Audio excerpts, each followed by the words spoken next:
Mabuhay mga kumare! Welcome to the Secret Lounge where we will get to know more of your favorite beauty queens and pageant kings. As in, we will talk about everything. This is your kumaring Mary Jean.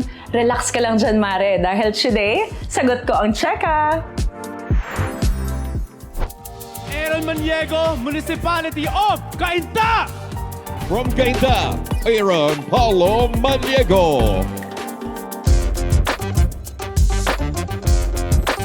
Mr. Cainta, Aaron Paulo Maniego. Congratulations. Mr. International Philippines, number 11 from Cainta, Aaron Paulo Maniego is driven to embody his authentic self to an international stage.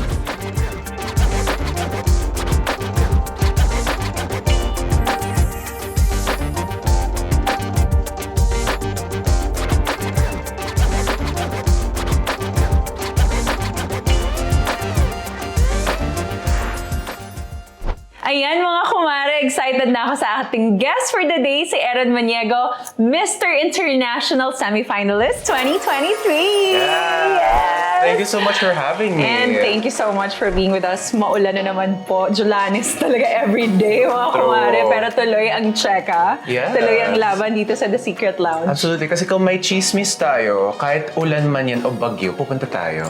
Walang makakapigil. Sige na nga, umpisahan na nga natin. Ginulat mo talaga ang sambayanan when you declared you're joining Mr. International Philippines. Take us back to the moment when you applied. Ano ba talaga yung gusto mong patunayan, Mare? My gosh! So ito na nga. Actually, I was just given the opportunity, thank God, na even after lumabas na yung mga press conferences, na I was able to still apply and still be accepted during the preliminaries na mismo. Kaya ako naman, I didn't have anything. Wait lang, so medyo delayed. Medyo delayed, oo. Pero delayed gratification, ika. But because you've been thinking about this? Yes, or? absolutely. Okay. Kasi I knew naman that I wasn't the stereotypical pageant king type of, Yes. in terms of aesthetics or Right. dahil bakla ako, diba? Right. So, that was my mindset coming into the competition. How will people react? But surprisingly, sabi ko lang sa sarili ko, I want to try this in my bucket list. This is one of the things I really want to do. And kung ako mismo, and my family is supportive of it, my friends are, diba? Parang, why not? Why not? When you diba? say bucket list, is it just that you wanted to experience but not win, or you really wanted to win the competition? Well, of course, if you join a competition, you would want to win it, diba? Yeah. And as a competitive Gemini, parang there was something in me that said, I kind of want to win this, diba? But honestly, the experience of it, that's what I was looking for. To experience male pageantry as a contestant. Kasi before naman din talaga, I would host and be media for certain different kinds of pageants like Miss Universe. Yes. And so, I wanted to see it in the lens na as a male pageant contestant naman, diba? Kasi it's so different. Alam mo naman din, Of course. it's so different how it is in front of the stage, behind the scenes, yung nagsisigawan kayo, gano'n, diba? Panic mode, pero Panic kailangan mode. relax lang pagdating sa stage. Oo. All of your million TikTok fans respect your gender identity. Did you felt the same amount of respect sa mga co-candidates mo? Woo! Wala ka bang na-experience na discrimination? So, ito na nga. You have the darkest secret here. No, I'm kidding. Majority of the contestants were super nice to me. Kasi most of them, or a number of them followed me on TikTok beforehand pa. So there came along with, I already have an image coming into the competition. That's why people knew me and people knew who I was. Bakla ako, diba? Pero there were, so ito na nga. So, Pero love na love ko na game siyang sagutin. absolutely. Love that. I said I wanted to experience what it means to be in a male pageant. I wanted to experience the drama, the Yes. stress, and everything. So there was this one moment, secret lang to it's between us lang, na meron isang contestant, hindi ko na sasabihin kung sino, na Name biglang, I walked out of a conversation one time. I heard from another contestant, he said it parang sabi ng contestant when I walked out, sabi niya, alam niyo ba, hindi mo nanalo yun kasi bading yun dapat straight lang dito So I was like, You did not hear this? No, I did not hear this. I Okay. heard it from another person. But I was Okay. like, interesting. Okay. I was very unaffected by it. Kasi Right. syempre, I knew coming into the competition, there will be different perspectives and opinions. Pero sobrang tawang-tawa na lang ako. Kasi parang sobrang cinematic niya. Parang pelikula. But then kasi right now, you're breaking boundaries eh. Parang siguro for them, like for other pageant kings, medyo hindi sila sanay. Baka Yeah. kasi in their headspace, Yeah. pag bading ka, doon ka sa bading pageants. Parang Yeah. siguro ganun pa siya, no? Yeah. Nandun pa siya eh. Probably in that mindset pa rin. Pero ako, I was still, I was grateful enough na in-educate ko na yung I mga, love that. in-educate ko sila throughout the competition na, Did you call him out? not really kasi I didn't have to kasi hindi naman din siya nanalo.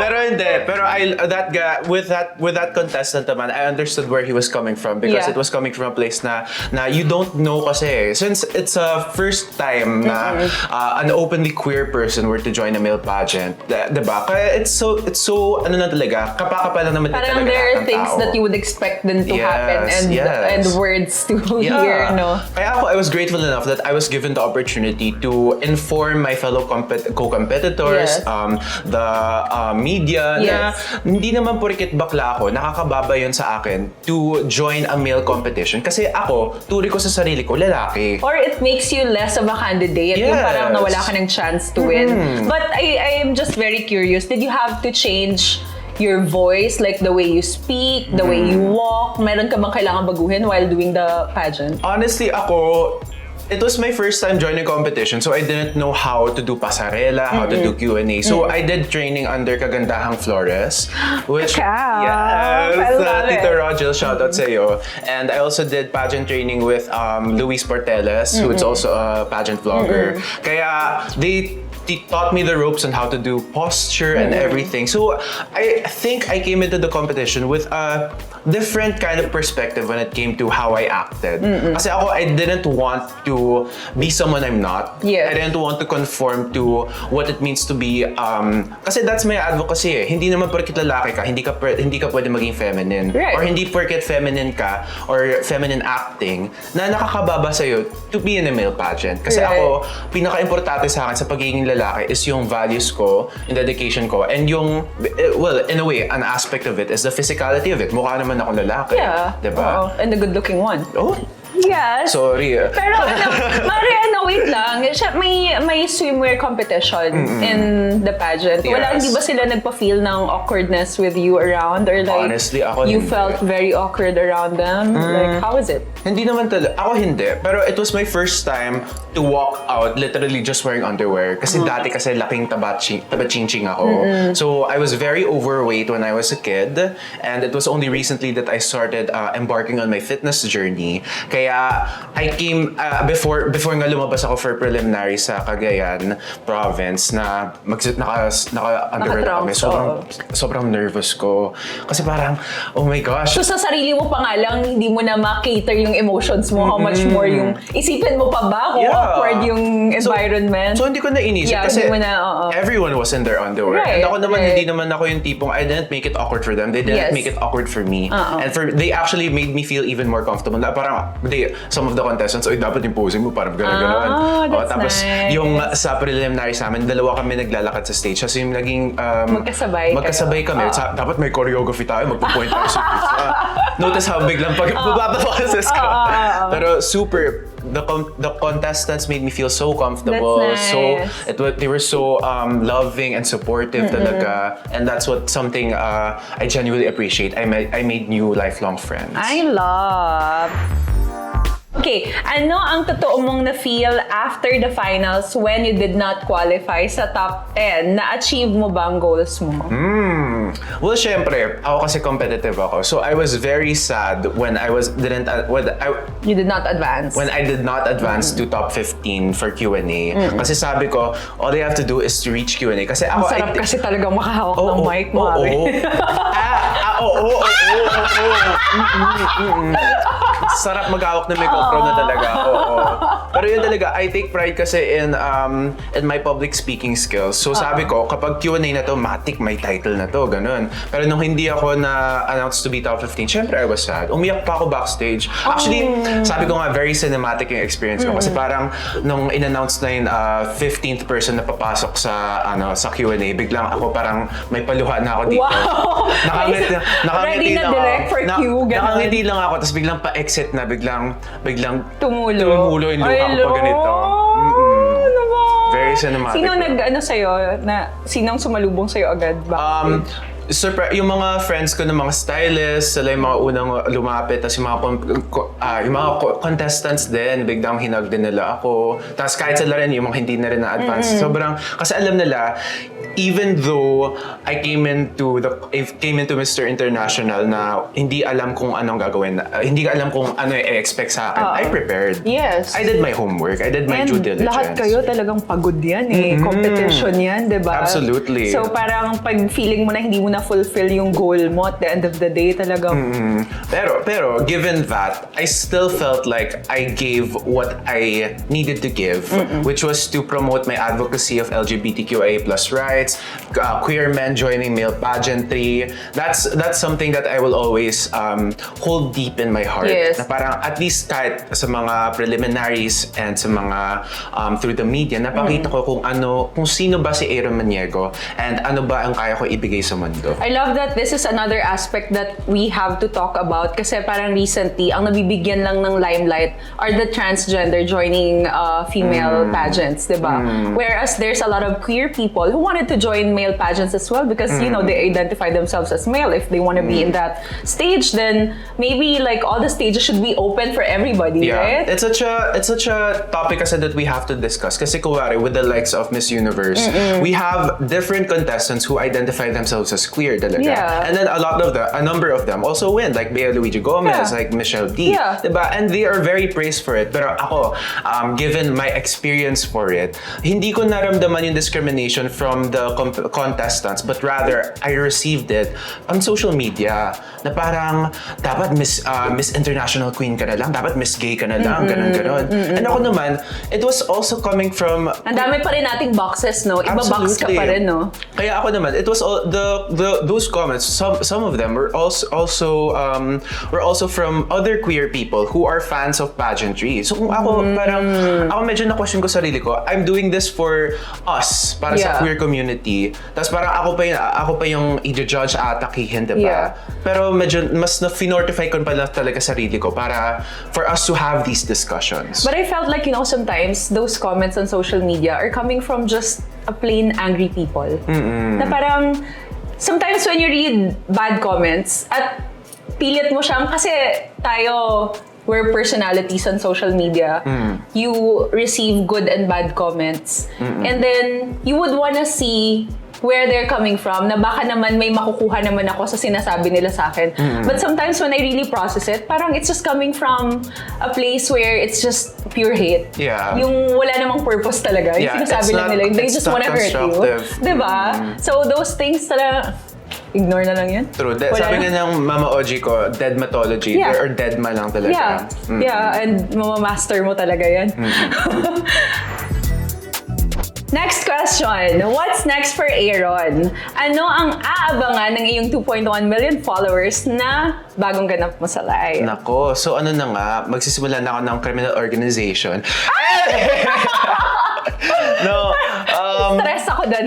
ano lang talaga, I'm trying to focus more into acting right now. Love. So, I released a few films, one for GMA, another one for Cinemalaya when this is all over. And doon talaga na-realize ko na meron talaga akong passion sa acting. Nice. Kaya, ayan, you guys will see a lot more acting projects from me, a lot more art as well because I am a visual artist. So, I've been starting to post painting videos. Nice. Kaya, hopefully, I'm going to launch my first art exhibit next year. Support! Ayan, kaya ako na talaga, I just want people to know that sobrang creative lang talaga ako, na tipong yun lang talaga iniisip ko, how to make content, how to create an artwork. Kaya I just hope that I will be able to show that within the next few months or even years. I'm going to start a new era, ika nga. Love. Mga Mare, what can't she do? Babae. Nakakaloka. Okay. Mayroong nanonood na isang katulad mo ngayon. Tapos, confused din siya kung sasali ba siya ng pageant. Would you encourage him to try it like what you did or pass na, wag na lang?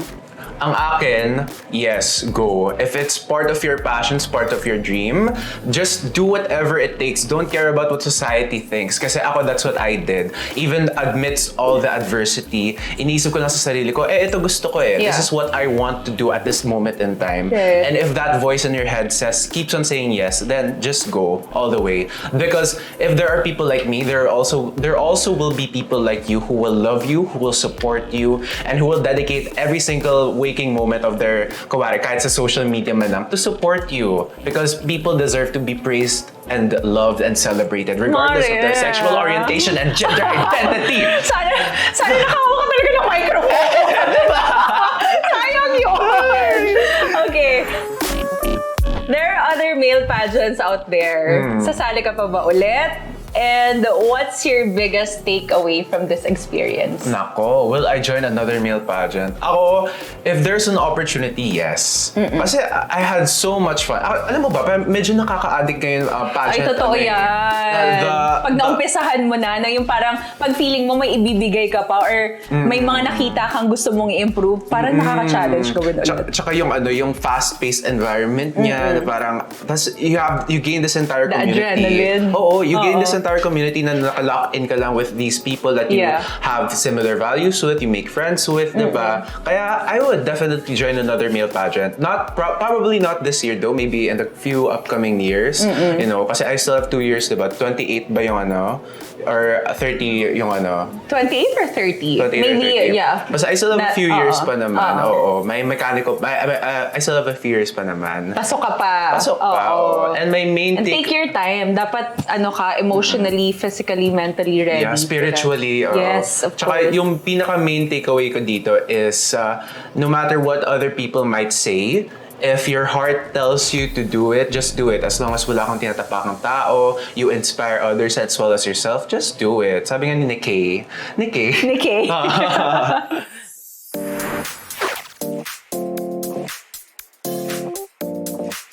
On to our next segment, mga kumare, ang What You Think, Beshi. Kailangan mo lang sumagot ng sa true if you agree sa aming mga statement or very wrong kung hindi ka naman in favor sa random thoughts na aming nakalap online. Okay, are you ready? Game. Number 1, Mr. International Philippines is the most prestigious male pageant in the country. Sa true or very wrong? Akin sa true.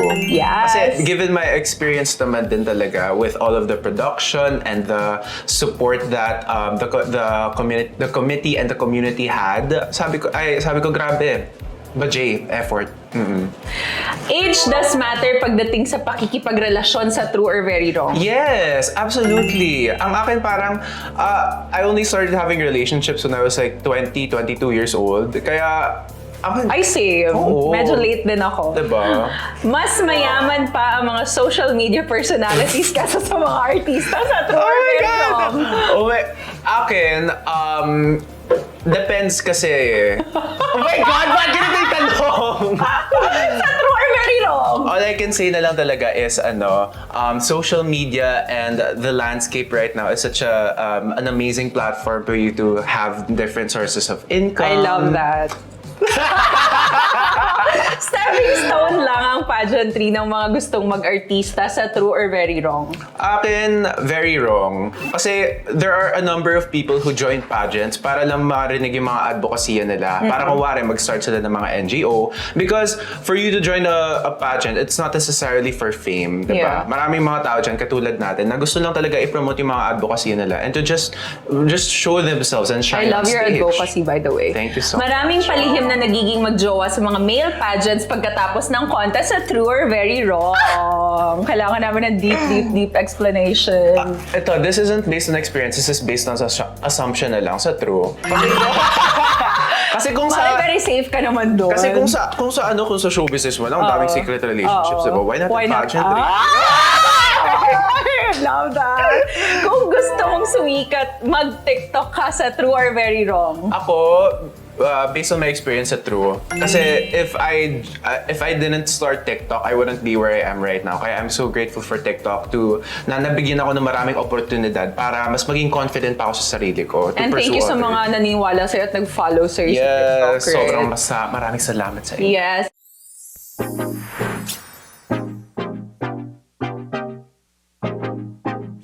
Ito na nga mga kumare ang ating final segment, ang Spill the Tea. Ito na ang final Q&A mo. Are you ready? Yeah. Yes, I am.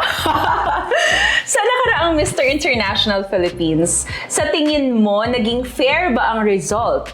Or, totoo ang CHEKA na naig ang favoritism?